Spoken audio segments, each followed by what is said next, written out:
Hello, everyone, and welcome back to another LoLa Podcast episode. We are here today with Chantelle. Chantelle from Tiagi. Is Tiagi your company, Chantelle? It is, yes. Did I pronounce it correctly, or did I completely butcher it? You did very well. It is correct. So what we're going to do today is just have a bit of a discussion around how you got into your industry, how you built your company, where you started, how you developed it today, and then if you were able to give us a bit about your mission, your vision, what you're trying to achieve personally. And from there, we'll just have a look into the future to understand what your industry is going to look like, or what you expect it to look like in the next 3 to 5 years, and how you're positioning yourself to be able to best receive that. Is that okay? Sounds good. Quite a lot of questions in that first Yeah, question. we'll start from the past and who you are, where you started from. That's okay? Sure. I'm Chantelle-Shakila Tiagi. I am founder of Tiagi. We are a creative production agency and artist consultancy. So we specialize in fashion, beauty, lifestyle shoots, that sort of stills, film, sort of moving image, events, shows all around the world. We have a London office, LA and Mumbai. We are in our 8th year.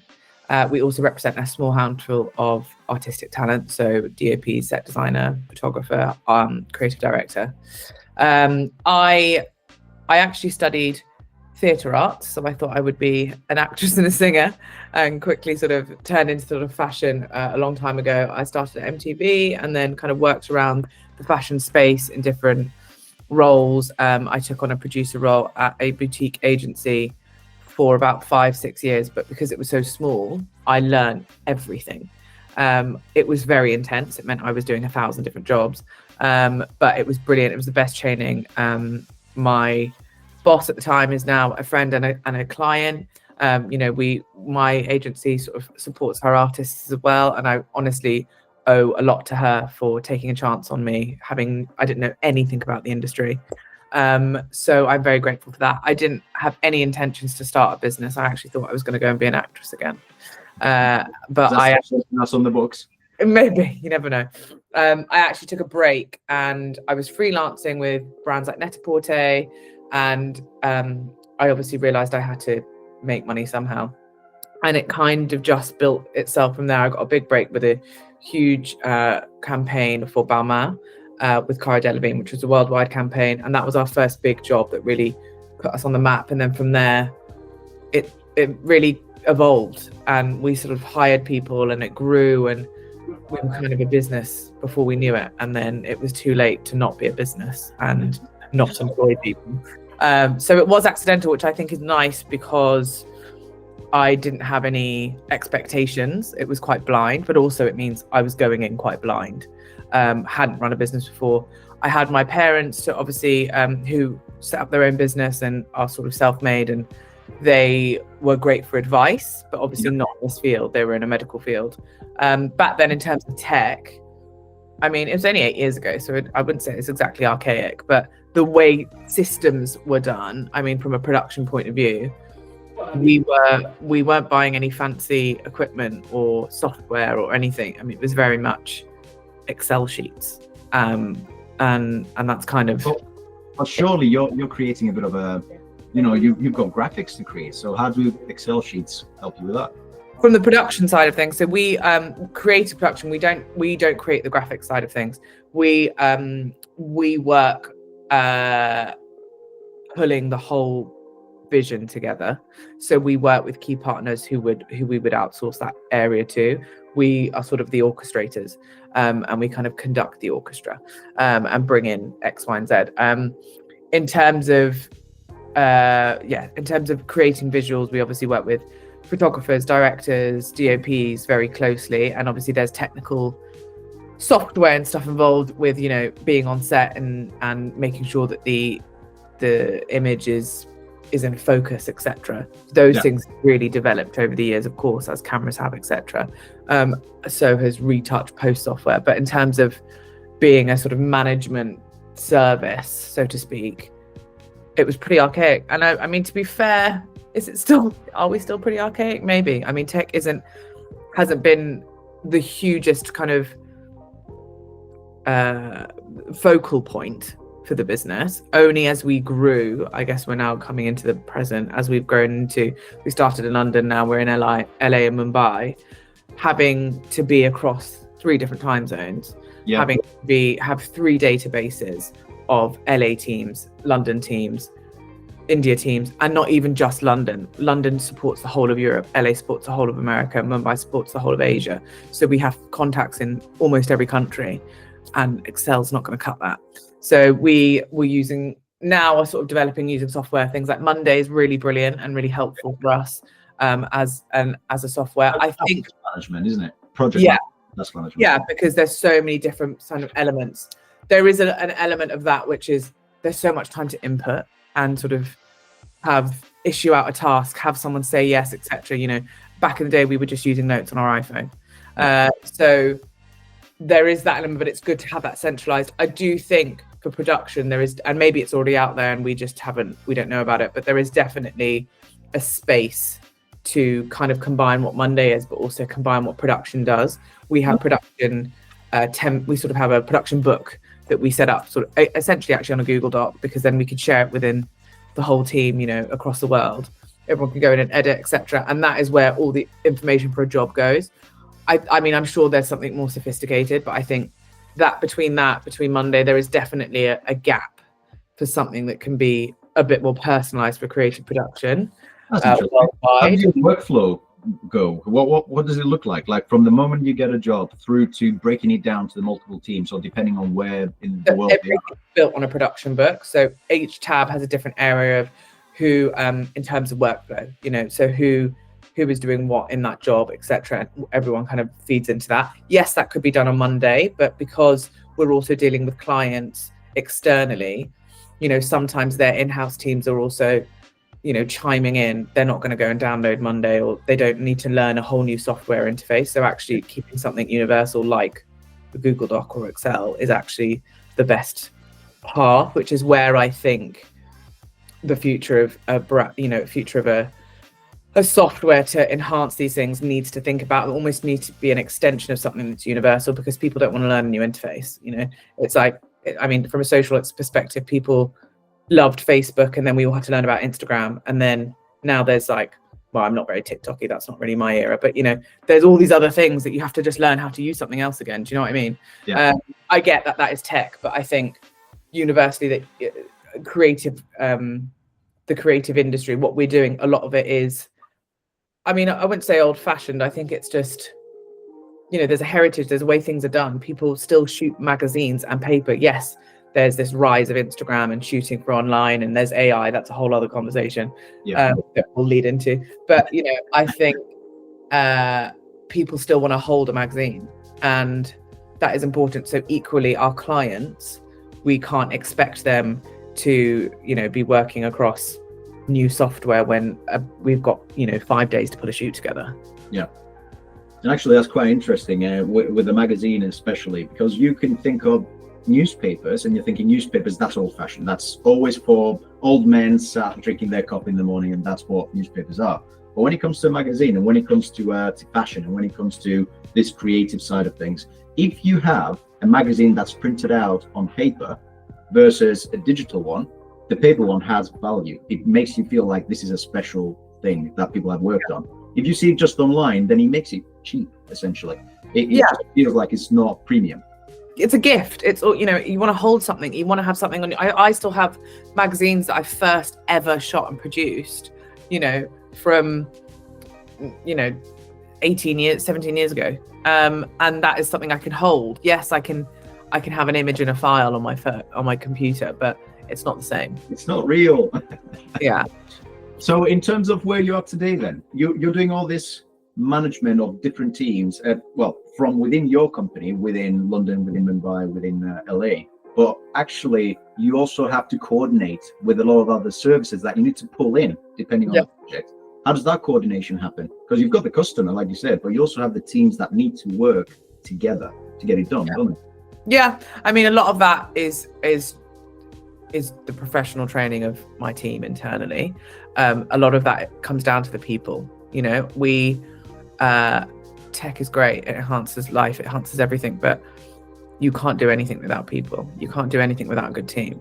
And I mean, I have never, in the time I've had my business, ever looked at a CV, because it doesn't mean anything. I mean, it doesn't help us for what I'm doing. Everyone I've hired, I've met, or my team have sort of vetted their own CVs because they're not, experienced in that area of hiring. And then I get the final people and then I meet them. And ultimately for me, I think if someone has the right attitude, I can teach them everything else. I can teach them all the nuances of fashion and beauty or production or everything you need to know about managing a team and that growth. But I can't teach someone an attitude. I can't teach them to want to work hard or graft or be the best or maintain a high kind of quality when we're a service. Yeah. So that's all I look for. That's a thread of everything, I think, and everything else builds into that. So in terms of, to go back to your question of how do we manage these teams, I train my team well. That's why people come back. That's what makes us personable. We're a boutique agency. We've got a global footprint, and that can be intimidating to clients when they think, oh gosh, that's going to be really expensive. When actually we're a small team operating very nimbly across the board. I think one of the biggest pain points for us was COVID, obviously, at the time, because no one knew what was going on.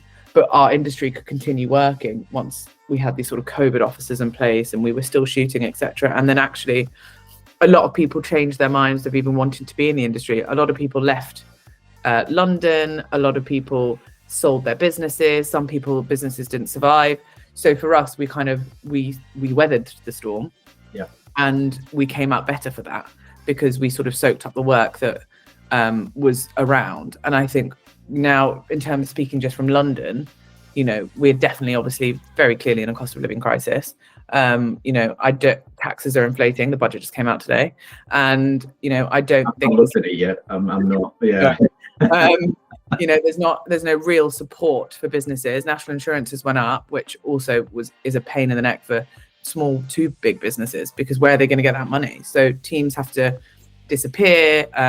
Content, less money is put into content, but then there's a demand still for content in order to sell things. It's all just, a messy chicken and egg situation. Yeah. So that is disappointing. But again, so we're going through that same kind of squeeze at the moment. I think things sort of haven't been as, busy as they were, because people are doing. Oh, COVID, you mean? No, in the last few years. I think the last few years now, because of sort of where the economy is, I think there's been less volume. It's been more bigger projects, which is great, but equally that dampens variety, I suppose, as well. Yeah. And I think, again, a lot of businesses aren't surviving that either. And again, you go through another squeeze of who's left standing, what work is there left to kind of soak up. So I think from that perspective, the future is to be able to continue to serve. We have now got exactly. We've now got ourselves in sort of 3 key markets, and I think that will only grow attractively. India is now, everyone wants to be in India. We opened our India office before India was cool to everyone else. Also being Indian, it made sense for me. So I think the LA one, how did that happen? Sorry, what about the LA office? How did that happen? LA, we were doing a lot in America. One of my team members, Martha, who is brilliant and amazing human being, from a personal perspective, sort of had plans to move there. We didn't want to lose her. It sort of just became the right time to sort of try it. So that's what we've done. And she is wonderful and out there pushing the brand out to the Americans for us, which is great. So for the 3 locations you're currently betting for, which one seems to be the lowest in terms of economic growth for the business? Is the UK one the most quiet one, and is the LA one the best, or is the Mumbai one that's the really exciting front? The Mumbai one's the busiest, and the UK is the quietest. Well, there you go. Well, I'd say the UK and India are probably, the UK and America are probably on par, because Trump's tariffs haven't really helped either. Not that we aren't in the product industry tariff-wise, but the clients that we work for are. So that's affected. We're a service. Then they have less available capital to go and put within these campaigns. Yeah, they're going to have to make their whole teams redundant in order to free up cash, because basic things like the national insurance going up, etc., or paying tariffs, or whatever it is to import their products over to America. So they have to find the money somewhere. Yeah. And they get rid of teams, and that means their content reduces, or that's what they're not prioritizing at the moment. But you know, what goes down, I think, must come up. Hopefully. Yeah, fingers crossed. It's still going down. Yeah, so we'll see. And also, you know, from a tech point of view, I think obviously there is conversation about AI. I think that is being used a lot more in production. So then people are thinking, well, we can cut out all of these people, all of these jobs. It's like the same as how you can go and check your bag in with a robot at EasyJet. You know, that's losing people's jobs. But I do think the same way people thought that Instagram would destroy the magazine, people will always want real authenticity. People will always want to speak to someone. There's only so much, you know, a robot can create for you. What AI can do is, I think we need to work with it in our industry. I think we need to incorporate it into what we do. I think it can help support, you know, none of us are strangers to ChatGPT. It currently makes my recipes and helps me cook my dinner at night, you know, but there are elements that it does save time to write an email a little bit more coherently, you know, as long as we aren't losing the human element of it, of it coming from yourself. I think that's where the dangers lie, and that's where it can get scary. And equally, it can get scary with, you know, whole brand, you know, brands creating AI models. I think H&M now have AI models, perhaps. What for? Which is terrifying, you know. So, and obviously that technology is only going to get better. So I think it's a case of big companies making sure that they do still support the real thing, because they're the ones that have the power and, you know, the capital to be chucking AI models out like H&M does. Yeah, correct. Something I wanted to ask before, and I didn't get a chance whilst it was still in the conversation. It was about how you're characterizing your type of work as not necessarily on the innovative, creative side, but you're more on the admin side. And you said that's quite old-fashioned sometimes. I think that's a bit of a duality of what you do. And could you just explain a bit more where the innovation and creative side of things stops and where the plain old admin side of it starts, and how you put the two together? Because that's fascinating. So a production and a production company traditionally would have just been, you know, booking a photographer, booking hair and makeup, and that's not much to it, you know. And a lot of elements of it can be that. I think as it's evolved, this title of creative production, creative producers has evolved mainly because businesses have had to make people do multiple jobs. So I think that's where that has come from. And then in doing so, it also means that teams, especially internationally, have to lean on who is executing these things more. So, you know, we work a lot with China. They don't necessarily know the photographers here. They don't know the right teams. And it goes beyond just booking hair, makeup, and a photographer. It's being given a mood board and an aesthetic, and us knowing really well who can execute that. What teams are best to bring that vision to life. So that is, I think, the crossroads of the sort of admin and the creativity side, because if you didn't know what you're looking for or don't have an eye for that, you're not going to know what team will work. You also need to know personalities and need to know people and meet people. And that's why we do our best to, you know, have as many meetings as we can and actually meet people, because, you know, there are a few bad eggs still out there, but people want to work with nice people, you know. People, it's our office at the end of the day. A photo, whether it's a studio or we're on a beach in Hawaii, which we've not done yet, sadly, you know, next time. But people want to work with good people and collaborative people. So for us, if we're vouching for a team, we need to make sure if we haven't worked with you, that we've had a conversation and we kind of get your vibe that you will be the right person for our client, because the only people that are going to pick up the pieces at the end is us if things get hairy. Yeah. I like how you said hairy whilst deciding to. Yeah, I actually thought it was my hair at that moment.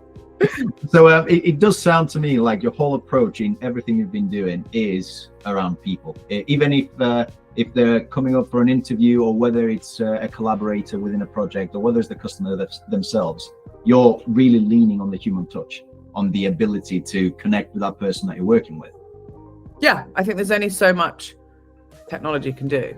And I'm sure they'll get a point where I'll eat my words on that, and actually technology can do too much. Maybe it's already happening, but we are people, we're human. And I think the minute you start taking that away, that's when it gets dangerous. Yeah. And you lose the point. You lose the whole point of anything. Yeah. So in terms of the dangers then, or the opportunities that you see based on the technology, based on how everything is evolving, you've been quite consistent over the years in terms of how you work, and you've expanded. And sometimes the plain old thing that works keeps working, and the thing that's new is new, and it might not work at all. It might be revolutionary. What do you see for the future for you guys?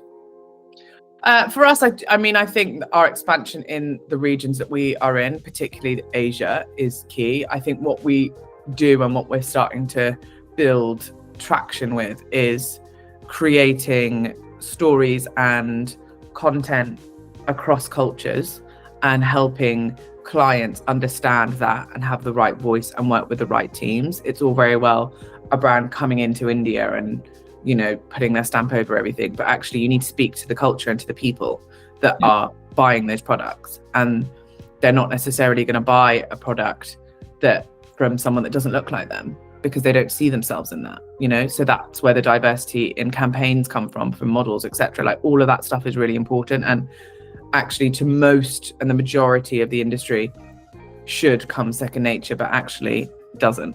So I think pushing that element of things is really key, and that's something that we will continue to do and grow, sort of just being that kind of sorting hub for different countries and cultures shooting across the world, because we have our hands in lots of pies of different countries and different cultures. We understand the way things are done in America, in Europe, in Asia, and how to be sensitive to that when shooting or putting jobs together. Well, even within Asia, like the whole continent, it's got a massive split of different cultures that goes all the way throughout. So in terms of recognizing the culture and be able to work with it rather than trying to make it comply to the way you work, that's really important, isn't it? Yeah, that's I think is key for us. I think we work a lot with brands who want to go and shoot something in India, for example. We know exactly how things work. It's kind of Instagram versus reality. We know what works in India and how things are done, and we've had a lot of brands that just expect it to be done the same as they have in Europe, and it doesn't work like that. You're working in a different culture. Things are slower, but then some things are more efficient, and there's just a way things are done, and you just can't come in and expect things to be done your way. And I think where we come in as a business is actually threading those conversations really nicely and being that kind of, I guess, middleman, for want of a better word. Connector. Yeah. You put the dots together. You connect the dots. Well, it's been lovely having you on the podcast today. Actually, you've given me loads to think about, especially down. We're in our little bubble, like I was saying before in the pre-podcast brief that we're doing. We have been working on our own little bubble, very much so in the north of the UK, and suddenly that becomes your whole world. And then you step out and you start speaking to people that are dealing with multiple cultures, and you start realizing this is not it. There's so much more that you could be doing out there. Yeah. And with interacting with multiple people, that's where you start getting the opportunities coming in, or the dangers coming in, or the differences between the two cultures. And it's all, at the very least, interesting. Yes.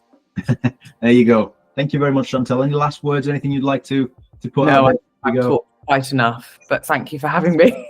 It's only been 25 minutes. I've done it 45 minutes before. You just kept going. Okay. Fair enough. Amazing. Thank you very much. A pleasure.